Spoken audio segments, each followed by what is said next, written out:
बायजूस एक टाइम पर इतनी बड़ी कंपनी हुआ करती थी कि उन्होंने मैकडॉनल्ड्स के साथ मिलकर फीफा वर्ल्ड कप स्पॉन्सर किया था। कहाँ मैकडॉनल्ड्स जिनका रेवेन्यू 23 बिलियन डॉलर्स है और कहाँ बायजूस जिनका रेवेन्यू लगभग 0.43 बिलियन डॉलर्स था। तो इतना कॉन्फिडेंस आया कहाँ से? बायजूस लॉकडाउन के दौरान इतनी पॉपुलर हो गई कि सिर्फ 2 से 3 साल के अंदर कंपनी $1 बिलियन की यूनिकॉर्न भी बनी और वहां से सीधा $22 मिलियन की एडटेक जायंट बन गई।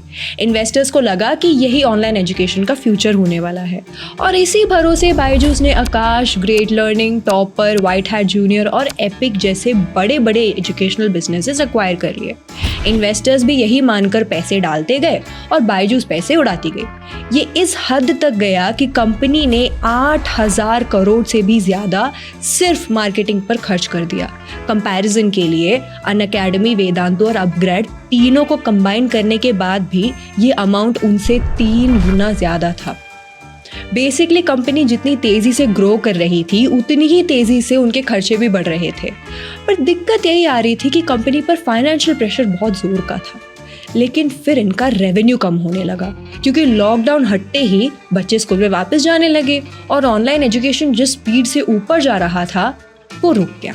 लेकिन बायजूस रविंद्रन को अब तक ओवर स्पेंडिंग की बुरी आदत लग चुकी थी, जहां से प्रॉब्लम्स आने शुरू हो जाते हैं।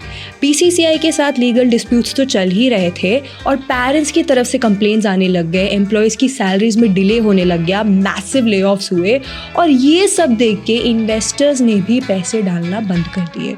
तो अपने ऑपरेशंस बचाने के लिए कंपनी को लोन्स लेना पड़ा, लेकिन सिचुएशन संभलने की जगह और ज़्यादा खराब हो गया और फिर वहीं से एक कंपनी जिसकी वैल्यूएशन कभी $22 मिलियन हुआ करती थी वो पूरी तरह से वाइप आउट हो गई। For more such turn on stories, subscribe to trade school.